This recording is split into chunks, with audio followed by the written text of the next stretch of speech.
My name is Skylar, and I'm 26 years old now. But my life changed forever when I was 14 and my parents died in a car accident. What I never imagined was that my two adult brothers, James and Michael, would make a choice that shattered my world. They abandoned me to foster care when I needed them most. 10 years passed before they suddenly reappeared in my life, asking for my help. Before I tell you how my own flesh and blood abandoned me, let me know where you're watching from. Hit subscribe if you've ever had to rebuild your life after betrayal. Growing up in suburban Nashville, Tennessee, I had what most would consider an ideal childhood. Our home wasn't fancy and we didn't take lavish vacations, but there was an abundance of love that made everything feel special. My parents, Linda and Thomas, worked incredibly hard to create a stable, nurturing environment for me and my two older brothers, James and Michael. Mum was a dedicated nurse at the local hospital, often working night shifts, but somehow still managing to be present for every important moment in our lives. She had this remarkable ability to make everyone feel heard and valued, especially during our family dinners, where we'd all take turns sharing the highs and lows of our day. Dad ran a small hardware store downtown, a family business he had inherited from his father. He knew every customer by name and often extended credit to those going through tough times. They balanced each other perfectly. Mum's compassionate nature complemented Dad's practical wisdom. Our Sunday dinners were sacred in our household. Mum would spend the afternoon cooking while Dad helped, and we kids were assigned various tasks. James, being the oldest and most responsible, would set the table meticulously. Michael, always the creative one, would fold napkins into elaborate shapes that made us laugh. I usually helped Mum in the kitchen, learning family recipes that had been passed down through generations. These moments standing beside her as she explained the importance of patience in cooking and in life are some of my most treasured memories. Summers were marked by camping trips to the Great Smoky Mountains. Dad would pack our old station wagon to the brim with tents, sleeping bags, and enough food to last a week. Those nights around the campfire with Dad telling ghost stories that were just scary enough to be exciting, but not terrifying, taught me about the beauty of the natural world and the joy of simple pleasures. Holidays were always special, especially Christmas. We didn't have much money for extravagant gifts, but Mum and Dad made sure the season felt magical. We would spend weeks making homemade decorations, baking cookies for neighbors, and selecting one special gift for each person. The anticipation was often more exciting than the actual day, though waking up to find the presents under our modest tree always filled me with wonder. Despite the 8-year age gap between me and Michael and the 10-year difference with James, I always felt close to my brothers when I was young. James was my protector, the one who would scare away playground bullies and check under my bed for monsters. He taught me to ride a bike holding the back of the seat and running alongside me until I found my balance. When I fell, he was there with a band-aid and encouragement to try again. Michael was the fun one, always teaching me new games and introducing me to music. He had an old guitar that he would strum while making up silly songs about our family. He coached my softball team one summer, showing incredible patience as I struggled to hit the ball. When I finally made contact and ran to first base, his cheering was louder than anyone else's. My parents instilled strong values in all of us. Work ethic was paramount. Dad often said, nothing worth having comes without effort. Honesty was non-negotiable, even when telling the truth meant facing consequences. And family loyalty above all else. Family is the one constant in a changing world. Mum would remind us during difficult times. I was the artistic one in the family. While my brothers were athletic and outgoing, I was quieter, preferring books and art to sports and parties. I spent hours in my room drawing, creating entire worlds with just a pencil and paper. Mum had framed some of my better pieces, displaying them proudly throughout our home, as if they were valuable works of art rather than a child's scribbles. By the time I reached my early teenage years, I had developed a passion for animals. Our family dog Rusty, a golden retriever mix from the local shelter, was my constant companion. I volunteered at the animal shelter on weekends, cleaning cages and walking dogs. I dreamed of becoming a veterinarian, and my parents encouraged this goal, helping me research schools with good programs, even though college seemed far away. Looking back now, I can see that things began to change as my brothers entered adulthood. James started college but struggled academically. He switched majors 3 times and seemed increasingly stressed about student loans. The financial pressure was clearly weighing on him, and his visits home became less frequent. Michael had met his girlfriend Tara during his sophomore year of college. She was beautiful and ambitious, but seemed uncomfortable with our family's modest lifestyle. She would make subtle comments about our quaint home, or the simplicity of our family traditions. I noticed how Michael began to skip family events when she had something else planned, how he seemed embarrassed by our lack of sophistication. Still, I never imagined how these changes would eventually impact my life. The last truly happy family gathering we had was my 14th birthday. Mum had made my favourite chocolate cake with raspberry filling, and Dad had surprised me with a set of professional quality coloured pencils that I had been eyeing for months, but knew were too expensive to ask for. James had come home from college for the weekend, bringing me a book about wildlife conservation. Michael and Tara arrived late, but brought a beautiful journal with a hand-tooled leather cover. We ate, laughed, and for a few hours it felt like nothing had changed. I remember looking around the table, feeling so lucky to have this family, never suspecting that in less than a month everything would fall apart. There were signs of the normal sibling bonds that would make their later betrayal all the more shocking. James still called me Squirt and ruffled my hair like he did when I was little.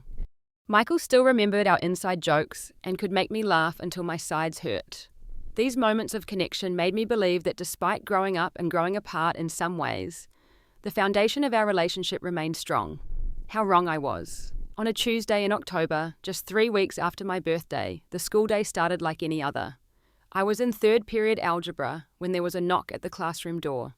Ms. Patterson, my teacher, spoke quietly with someone in the hallway before turning to me with an expression I'll never forget, a mixture of concern and pity that immediately sent a chill through my body. "Skylar, please bring your things. You're needed in the principal's office." The walk down that hallway felt endless. My classmates' curious eyes followed me as I gathered my backpack and textbook. In the principal's office, I found Mr. Williams sitting next to a police officer. A woman I didn't recognize stood near the window, clutching a folder to her chest. "Please sit down, Skylar," Mr. Williams said gently. The officer introduced himself as Officer Brandt. His voice was kind but formal as he delivered the news that would divide my life into before and after.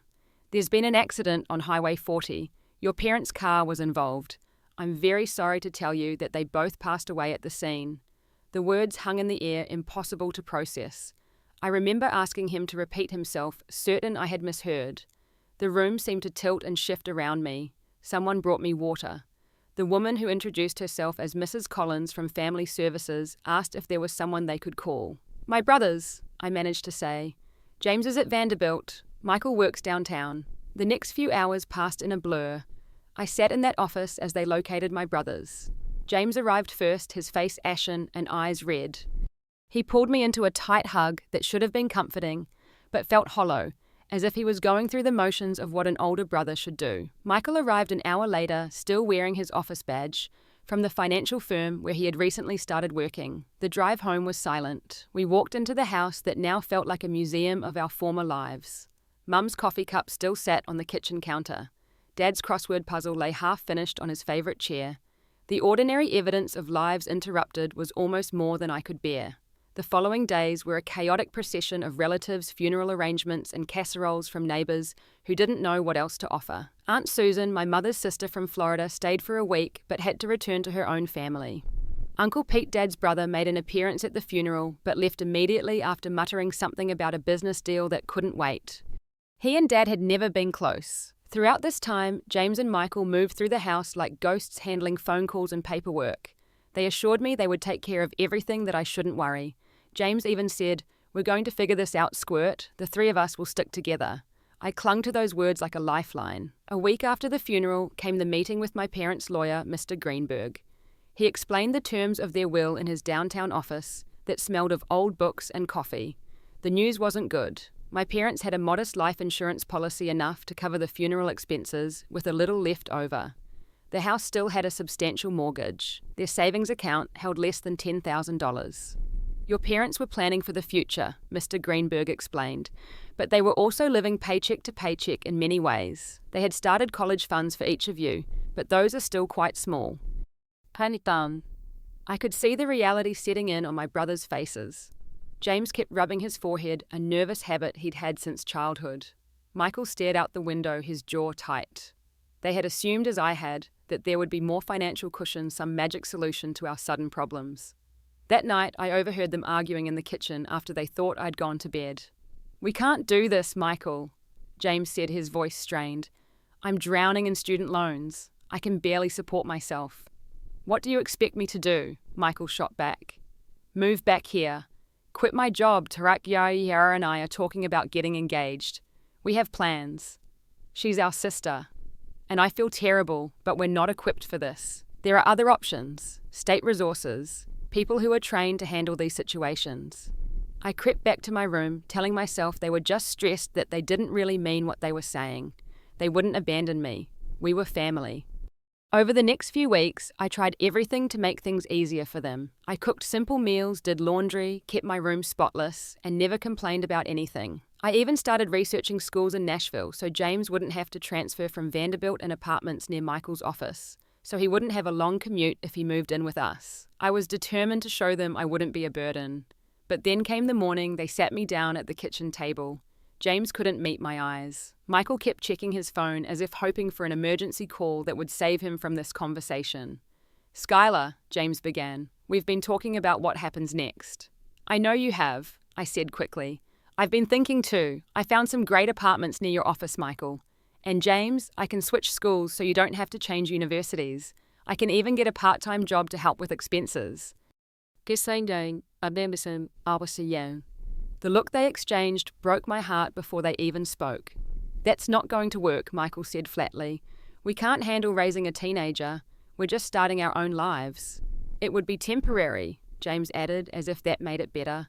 "Just until we get on our feet. There are good foster families who are equipped for this situation." Foster families. The words felt like stones in my mouth. "You're sending me to live with strangers." "It's the best option right now," Michael insisted. "We've talked to family services. They have a placement for you with a family who has experience with teenagers who've lost parents." "But you promised," I screamed, finally losing the composure I'd fought so hard to maintain. "You said we would stick together. We're family." James reached for my hand, but I pulled away. "We'll visit all the time. This is temporary, squirt. Once I finish school and get established." "Don't call me that," I interrupted. "Don't pretend you care. That's not fair," Michael said sharply. "This is hard for us too. We're doing the best we can.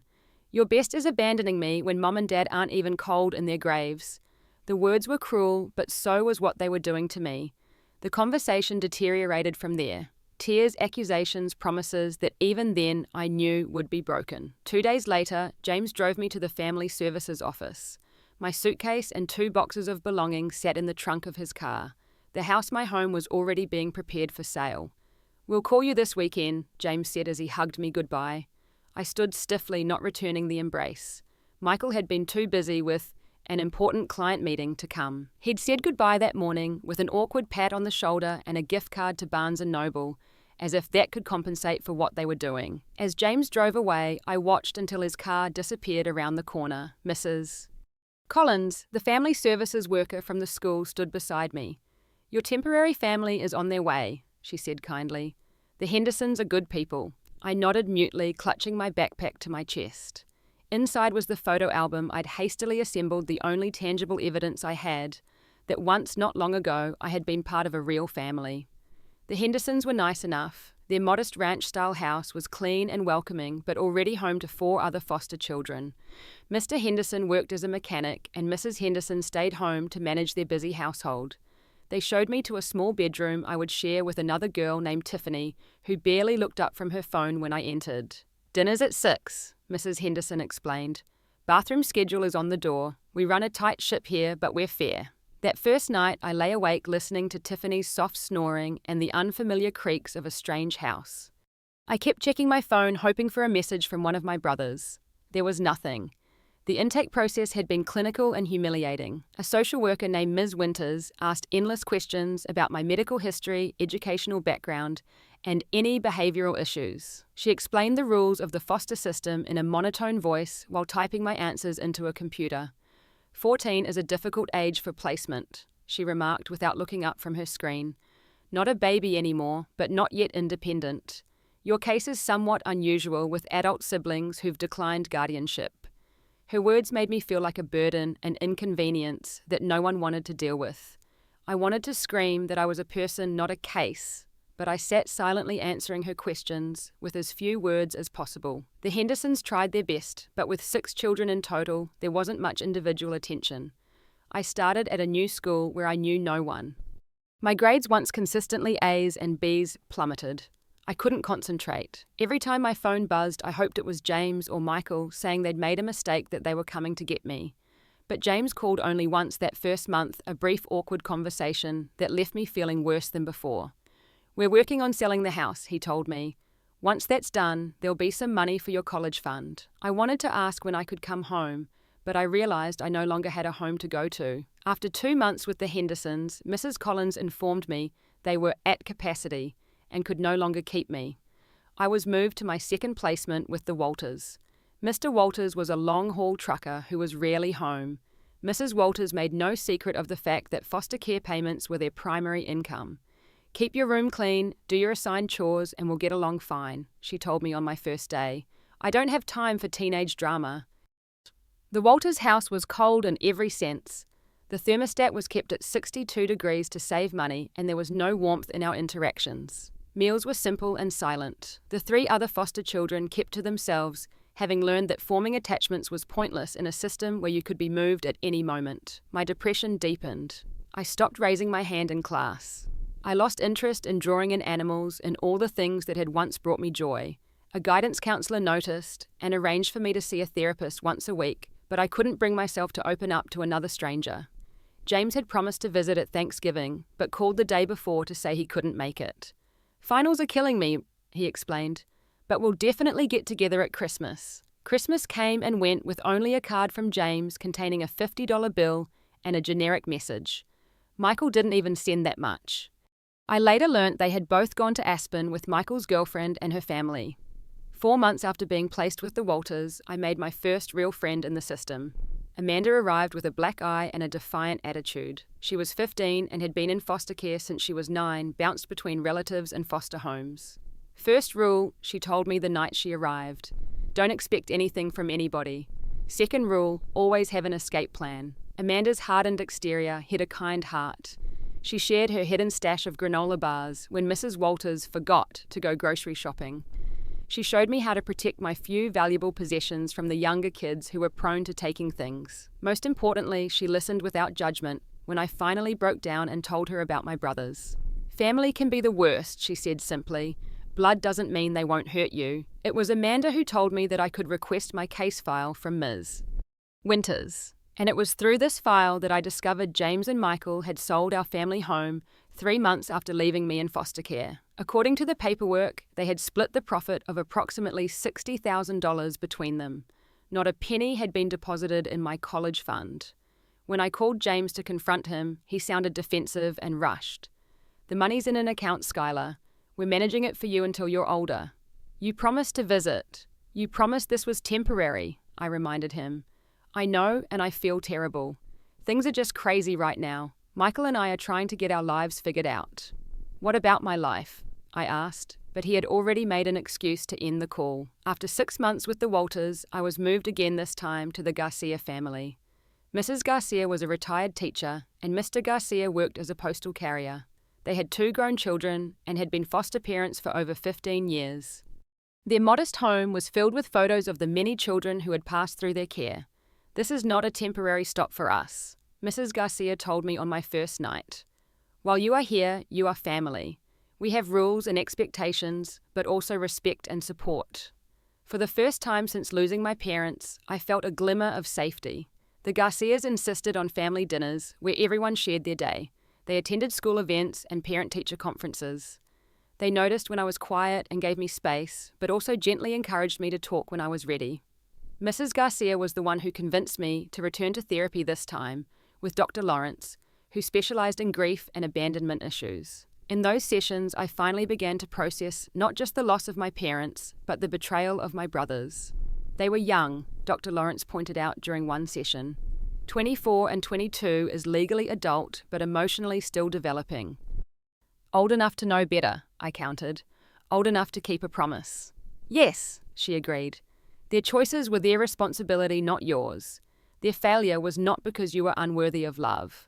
That idea that I wasn't somehow defective or unlovable was revolutionary to me. I had spent so long believing that if I had been better, different, less trouble, my brothers would have kept me. My 16th birthday brought my last contact with Michael for many years. He sent a card with $50 and a scribbled note, "Happy birthday, kiddo. Hope all is well. We'll reconnect soon when things settle down. Love, Mike." The casual Mike stung almost as much as the vague promise. He had always been Michael, never Mike. It was as if he was trying to distance himself not just from me, but from his own identity as my brother. I spent that Christmas with the Garcias, who did their best to make it special. They gave me a set of watercolor paints after noticing I had started drawing again. Their extended family welcomed me without question, but watching their easy affection only highlighted what I had lost. That night, alone in my room that still didn't quite feel like mine, I cried myself to sleep for what I promised would be the last time. I was done waiting for my brothers to remember they had a sister. I was done letting their abandonment define me. The turning point came just before my 17th birthday. I was sitting in English class staring out the window when my teacher, Mrs. Blackwell, handed back our essays on personal challenges. Mine had received an A with a note, "Powerful writing, Skylar. Your voice deserves to be heard." Something clicked in that moment. I couldn't control what had happened to me, but I could control what happened next. That afternoon, I approached my guidance counselor, Ms. Jordan, and asked about college scholarship options for foster youth. "I want to build a future," I told her. "I need to know all my options." Ms. Jordan became my champion. She stayed after school to help me research scholarships, improve my SAT scores, and draft application essays. My grades had suffered during my first year in foster care, but with her encouragement, I dedicated myself to academic recovery. I also got a part-time job at the local animal shelter cleaning kennels and helping with adoptions on weekends. The work was physically demanding but emotionally rewarding. Each animal that found a home gave me hope that broken beginnings didn't dictate final outcomes. By the spring of my senior year, I had been accepted to the state university with a combination of scholarships and grants that would cover most of my expenses. When Ms. Jordan called me to her office to share the news, she had tears in her eyes. "I am so proud of you," she said. "You've overcome more obstacles than most adults face in a lifetime." The Garcia family hosted a small celebration dinner. Mrs. Garcia had framed my acceptance letter, and Mr. Garcia presented me with a new laptop for college, purchased with contributions from their extended family. "You've become part of our story," Mrs. Garcia said, "and we're honored to be part of yours." As my 18th birthday approached, bringing with it the reality of aging out of the foster care system, anxiety crept back in. Soon I would be truly on my own, without even the minimal safety net of state support. The Garcias, sensing my fear, made an offer that brought me to tears. "Our home is always open to you," Mrs. Garcia assured me. "During break summers, whenever you need a place to land. You will never be without family again if we have anything to say about it." To Mrs. Sin.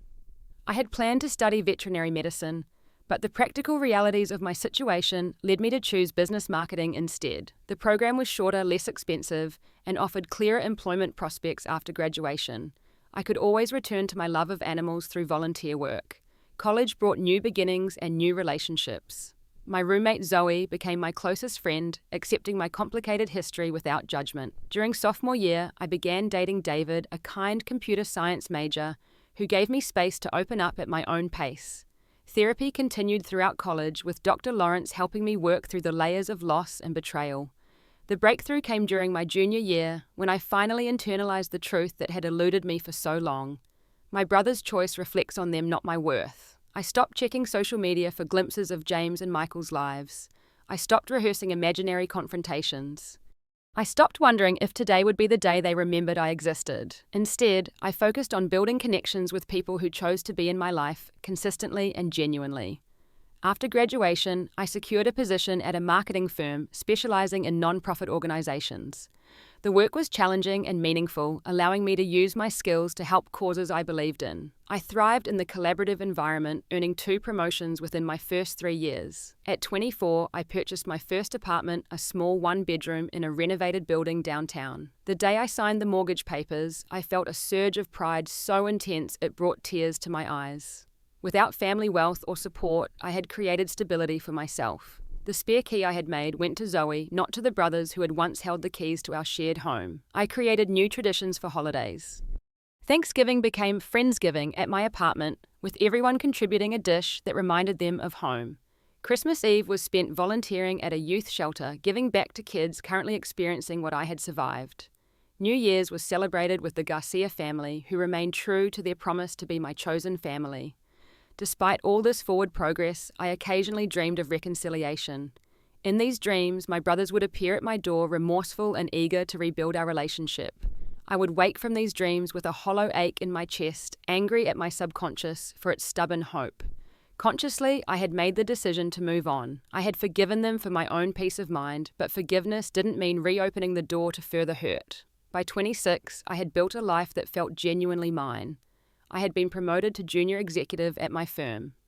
My relationship with Alex, whom I'd met through a work event, was solid and nurturing. I had close friends, meaningful work, and enough financial security to feel safe. The abandoned 14-year-old girl was still part of me, but she no longer defined me. And then on an ordinary Tuesday in March, a LinkedIn notification changed everything. The message appeared while I was in a meeting presenting a campaign proposal to a new client. My phone face down on the conference table lit up briefly. I didn't check it until after the successful presentation while waiting for my late afternoon coffee order. The notification showed a connection request and message from James Thompson, my brother. My heartbeat quickened as I opened it. "Skylar, I need to talk to you. Family matter, important. Can we meet James?" No apology, no acknowledgement of the years of silence. Just an assumption that I would drop everything because he suddenly had a family matter. The audacity was breathtaking. I put my phone away without responding and tried to focus on my remaining workday, but my mind kept returning to those few terse sentences. By the time I arrived home that evening, my emotions had cycled through shock, anger, curiosity, and back to anger again. Alex noticed my distraction during dinner and gently asked what was wrong. When I showed him the message, his expression darkened. "You don't owe them anything," he reminded me. Not even a response. "I know," I said, "but part of me wants to know what they want after all this time." I called Dr. Lawrence the next morning and scheduled an emergency session. After years of therapy, I had reduced our meetings to monthly check-ins, but the situation warranted immediate guidance. "What do you hope would happen if you meet with him?" she asked after I explained the situation. "I don't know," I admitted. "Closure maybe? Or maybe I just want him to see that I survived despite them, not because of them." "Those are valid reasons," she acknowledged. "But be prepared for him to have his own agenda that may have nothing to do with making amends." We discussed strategies for protecting my emotional well-being if I decided to meet James. Setting boundaries, meeting in a public place, having an exit plan, bringing support if needed. 3 days after receiving the message, I replied, "I can meet Saturday at 2 p.m, Cornerstone Coffee on Main Street, 30 minutes only." His response came within minutes. "Thank you. Michael will be there too." Of course he would. They had always been a united front against me. I spent the days leading up to Saturday alternating between regret at having agreed to the meeting and rehearsing all the things I wanted to say to them. By Saturday morning, I had settled on a calm, detached approach. I would listen, respond minimally, and leave with my dignity intact. Alex offered to come with me, but I decided this was something I needed to face alone. "I'll be right outside in the car," he promised. One text and I'm there. I arrived at the coffee shop 15 minutes early to select a table near the door, easy escape route, and order a latte to steady my nerves. At exactly 2 o'clock, they walked in together. The years had not been kind to James. At 36, he had gained considerable weight, and his once thick brown hair was thinning and shot through with premature grey. Deep lines bracketed his mouth, and he moved with the heavy gait of someone carrying too many burdens. Michael, by contrast, looked like success personified. At 34, he was fit and polished in expensive casual clothes. His watch alone probably cost more than my monthly mortgage payment. He scanned the coffee shop with the assessing gaze of someone accustomed to sizing up rooms and people. They spotted me and approached James with hesitant steps, Michael with confident strides. For a moment, I saw them superimposed over my memories, the brothers who had taught me to ride a bike and play softball, now strangers who had abandoned me when I needed them most. "Skylar," James said, his voice thick with emotion that I couldn't quite identify as genuine or performative. "You look great. All grown up," Michael added with a smile that didn't reach his eyes. "It's been 12 years, I replied coolly. "People tend to change." They sat down across from me, James fidgeting with a sugar packet, Michael leaning back in his chair with affected ease. "How have you been?" James asked. "Fine," I said. "But I doubt you asked to meet to catch up on my life." "You mentioned a family matter." Michael shot James an annoyed look, clearly unhappy with my directness. Well, we were hoping to reconnect first, Michael said smoothly. A lot of time has passed. We're all adults now. Adults, I repeated. Interesting choice of words considering you were both adults when you decided foster care was the best option for your teenage sister. James winced. We know we made mistakes, Skylar. We were young and overwhelmed. Save it, I interrupted. Just tell me why you're here. The brothers exchanged glances before James cleared his throat. Our Uncle Pete Dad's brother passed away last month. I vaguely remembered the distant uncle who had made a brief appearance at my parents' funeral before rushing off. I'm sorry to hear that, I said automatically, but I barely knew him. The thing is, Michael interjected, leaning forward, Uncle Pete did pretty well for himself, better than anyone knew. He had some real estate investments that paid off big time. Now I understood. And this concerns me because he left everything to Dad, but since Dad's gone, it passes to his heirs, James explained. That's us. All three of us. The lawyers need all living family members to sign off on the inheritance, Michael added. It's a legal requirement. We need your signature. I sat back absorbing this information. After 12 years of silence, they had tracked me down for my signature on inheritance papers, not because they missed me or regretted their choices, but because they needed something from me. How much are we talking about? I asked, curious despite myself. Michael's expression became animated for the first time. The properties are worth about $4 million, beachfront in Florida, prime location. We're family, James said earnestly. We want to make this right. We're prepared to give you 10% of the inheritance once everything's settled. 10%, I repeated. How generous. It's more than fair, Michael insisted. We've handled all the arrangements, dealt with the lawyers, managed the paperwork. And I've handled being abandoned and navigating the foster care system alone, I countered. So I guess we've all been busy. Michael's expression hardened. Look, we can sit here and dredge up the past, or we can move forward like adults. The choice is yours. I stood up, gathering my purse. I'll need time to think about this, and I'll want to speak with the estate lawyer directly. What's there to think about? Michael demanded. It's a straightforward situation. Nothing about this is straightforward, I replied. You show up after 12 years, no apology, no acknowledgement of what you did, just an offer of 10% of what legally should be 1/3 mine. I need time. James reached for my arm but stopped when I stepped back. Skylar, please. We're trying here. No, you're not, I said quietly. You're doing what's convenient for you, just like you always have. Michael stood now too, his carefully cultivated charm slipping. It's not like we owe you anything. Do you have any idea what raising a teenager would have done to our lives? We would have been stuck in that small town, careers, ruined futures, destroyed. The raw honesty of his selfishness was almost refreshing after James's attempt at reconciliation. I looked at him for a long moment before responding. Thank you for making this so easy, Michael.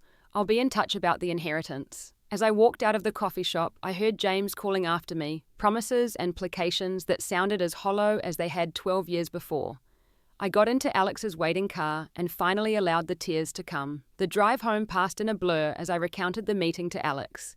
His supportive outrage helped crystallize my own feelings. This wasn't just about money, it was about years of abandonment, followed by the audacity to reappear only when I had something they wanted. 10%, Alex kept saying, shaking his head in disbelief. The nerve of those guys. At home, I called my friend Taylor, who had recently passed the bar exam and was working at a small law firm specializing in estate law. She agreed to meet me for lunch the next day to discuss my situation. Bring any documentation they gave you, she advised. And if they didn't provide any, that's a red flag right there. That night, I received multiple text messages from both brothers. James expressed concern that I had misunderstood their intentions. Michael's messages grew increasingly urgent, mentioning time sensitivity and pending deals related to the property. Morning brought emails containing attachment after attachment, property assessments, legal documents, preliminary inheritance forms. I forwarded everything to Taylor and tried to focus on work while waiting for our lunch meeting. Taylor's office was small but professionally appointed with law books lining the walls and a desk covered in neatly organized folders. She greeted me with a hug before switching to her professional demeanor. I've reviewed the documents, she said, opening a folder, and I've done some independent research. The property is actually worth closer to $12 million, not the $4 they quoted you. My breath caught. $12 million? Beachfront property in that area of Florida has skyrocketed in value recently. There's also a substantial cash component they didn't mention, about $1.5 million in investment accounts. The deception was so blatant it was almost comical. They hadn't even tried to be honest. As the daughter of Thomas Thompson, you are legally entitled to an equal share of this inheritance, Skylar. 1/3, not 10%. Their attempts to convince you otherwise border on fraudulent misrepresentation. We discussed my options. I could sign their documents and accept whatever they offered.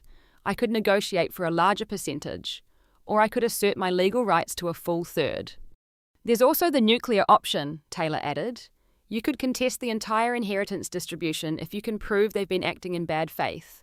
That would tie everything up in court for years. I spent the rest of the day considering my next move. By evening, I had decided. I asked Taylor to arrange another meeting, this time with her present as my legal representation. James and Michael agreed immediately to the meeting, though they objected to the presence of a lawyer. This should be handled as a family matter, James insisted over the phone. We stopped being a family when you left me at social services, I replied. I'll see you tomorrow, with my attorney. The meeting took place at Taylor's office. James and Michael arrived looking tense, exchanging alarmed glances when they saw the law firm's name on the door. Taylor greeted them with professional courtesy and led us to a conference room. Miss Thompson has asked me to represent her interests in this inheritance matter, Taylor began. After reviewing the documentation, we have some concerns about the proposed distribution. Michael interrupted immediately. This is unnecessary. We're family. We can work this out ourselves. Family. I repeated the word bitter on my tongue. That's the second time you've used that word. Where was this family concern when I was 14 and had just lost my parents? That's ancient history, Michael said dismissively. We were kids ourselves. You were adults, Taylor corrected, legally and otherwise. James ran a hand through his thinning hair. We did what we thought was best at the time. Best for whom? I challenged. Not for me. Never for me. The facade of family reconciliation crumbled rapidly. James became defensive, citing his struggling college career and financial difficulties. Michael grew openly hostile, suggesting I should be grateful they hadn't left me with complete strangers. The Garcias were more family to me than you ever were, I responded. They showed up for school events. They helped me apply for college. They gave me a place to come home to when I had nowhere else to go. We had our own lives, James protested. What were we supposed to do? The right thing, I said simply. What Mum and Dad would have expected from you, what any decent person would have done. As the conversation deteriorated, the truth about my brother's situations emerged. James had never completed his degree, instead, jumping from one failed business venture to another. His gambling problems had left him deeply in debt. Michael's marriage to Tara had ended in a costly divorce 3 years earlier, and his high-flying lifestyle had resulted in serious tax problems. Their desperate need for money explained their sudden interest in reconnecting with the sister they had abandoned. It wasn't about family at all, it never had been. Taylor steered the conversation back to the legal matter at hand. My client is entitled to 1/3 of the entire estate as clearly established by inheritance law. The offer of 10% is unacceptable and potentially actionable as an attempt to defraud. Defraud? James looked genuinely shocked. We were trying to be fair. Fair would have been raising your sister, Taylor replied coolly. Fair would be an equal split now. Michael's expression darkened. You have no idea what you're talking about. We had every right to make the choices we did. Yes, I agreed. And I have every right to make my choices now. I slid a document across the table that Taylor had prepared. These are my terms. Equal 3-way split of all assets from Uncle Pete's estate. Full disclosure of all property values and accounts. Joint decision-making on property management or sale. And if we refuse, Michael challenged, then I contest the entire inheritance, I said calmly. I file formal complaints about the attempted misrepresentation. Nothing gets settled for years and no one gets anything. James looked ready to collapse. Michael's face flushed with anger. You're blackmailing us, he accused. I'm asserting my legal rights, I corrected. Something I learnt to do because I had to fend for myself from the age of 14. The meeting ended with my brothers requesting time to consider the proposal. Taylor advised them to respond within 48 hours, or we would proceed with legal action. As they left, James paused at the door. For what it's worth, I am sorry, Skylar. I looked at him, this broken man who had once been my protector. I know you are James. But sorry doesn't change the past. It only acknowledges it. Michael said nothing, stalking out with his jaw clenched and shoulders rigid with fury. You did well, Taylor told me after they left. They'll agree to your terms. They have no choice and they know it. I nodded, feeling neither victorious nor vindicated, just tired. It was never about the money. I know, she said gently. It was about being seen, being valued. For the first time in years, I allowed myself to fully feel the magnitude of what my brothers had taken from me. Not just a home, but a sense of belonging, of mattering enough to fight for. The next day, their lawyers contacted Taylor. My brothers had agreed to my terms. The inheritance process took 6 months to finalise. Throughout that time, I had minimal contact with James and Michael, interacting primarily through our respective attorneys. When we did meet to sign final documents, the atmosphere was tense but civil. James made awkward attempts at small talk. Michael remained coldly professional, signing papers without meeting my eyes. As I walked out of the final meeting with a third of my uncle's estate secured, I felt none of the satisfaction I had anticipated. The wealth that had suddenly come into my life seemed disconnected from who I was and what I had built for myself. After careful consideration and many conversations with Alex and Dr. Lawrence, I made decisions about the inheritance that felt right for me. I invested half for my future, knowing that financial security was something I could never take for granted. A portion went toward a larger apartment in a neighborhood I had always loved but couldn't previously afford. But the decision that brought me the most peace was establishing a foundation to help foster youth transition to independent adulthood. The Skylar Thompson Foundation would provide scholarships, housing assistance, and mentorship to young people aging out of the system who lacked family support. In the months following the inheritance settlement, I found myself drawn to visit my parents' graves for the first time in years. The cemetery was peaceful on that autumn afternoon, leaves drifting across the carefully maintained grounds. I placed flowers on their shared headstone and sat on the bench nearby. I think you would be proud of me, I said aloud, not because of the money, but because I didn't let what happened define me. I found my way. I wondered what they would have thought about everything, my brother's choices, my years in foster care, the inheritance that had briefly reunited us in conflict. Would they have been disappointed in James and Michael? Would they have understood the pressures and fears that drove their decisions? I would never know. A week later, I visited Mrs. Garcia, who had retired to a small house filled with plants and photographs of the many children who had passed through her care. My picture held a place of honor on what she called her success wall. I always knew you would find your way, she told me over tea. You had a strength in you even when you thought you were broken. I shared my plans for the foundation, and her eyes lit up. That's how healing works, she said. You take your pain and transform it into something that helps others. With her permission, I named one of the foundation's scholarship programs after the Garcias, honoring the couple who had shown me what true family support looked like. Through the foundation's outreach, I reconnected with Amanda from my foster care days. She had struggled after aging out of the system, become a single mother to a 5-year-old son, and was working 2 jobs to make ends meet while taking community college classes. I always wondered what happened to you, she said when we met for coffee. You were the one I thought would make it? I had help, I told her, and now I want to help others. Amanda became the first recipient of the Foundation's housing program, moving into a subsidized apartment that allowed her to reduce her work hours and focus more on her education and son. Seeing her and little Jackson settled in their new home with a future suddenly full of possibilities rather than obstacles brought me a sense of purpose that no amount of inherited wealth could provide. Almost a year after our contentious meeting in the coffee shop, I received a text message from Michael asking if we could talk. Curiosity more than forgiveness prompted me to agree to a brief meeting. We met at a park-neutral territory where we could talk without the pressure of being confined in a restaurant or coffee shop. He looked different, less polished, more human. The designer clothes and expensive watch were gone, replaced by jeans and a simple button-down shirt. I sold the condo, he said after an awkward greeting. Downsized to something more practical. Trying to get my finances under control, I nodded but didn't offer sympathy. His financial problems were of his own making. I've been seeing someone, he continued, a therapist, trying to understand some of my choices, why I always put myself first. The admission surprised me.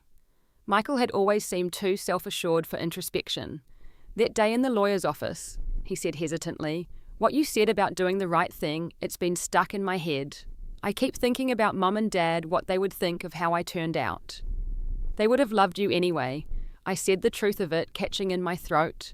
That's what they did. They loved unconditionally. I didn't do that for you, he acknowledged. I'm sorry, Skylar.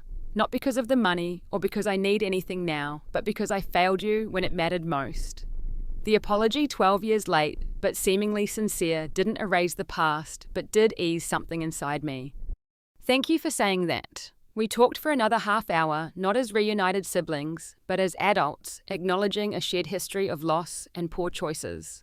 When we parted, I didn't suggest meeting again, and neither did he. Some bridges once burned leave only ashes that cannot be rebuilt into anything resembling their original form.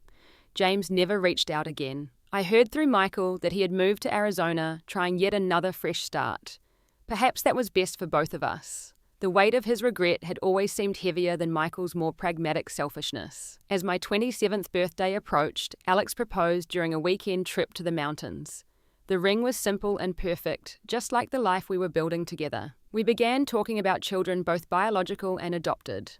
The idea of creating a family of my own making, built on choice and commitment, rather than obligation, filled me with both excitement and determination to break cycles of abandonment.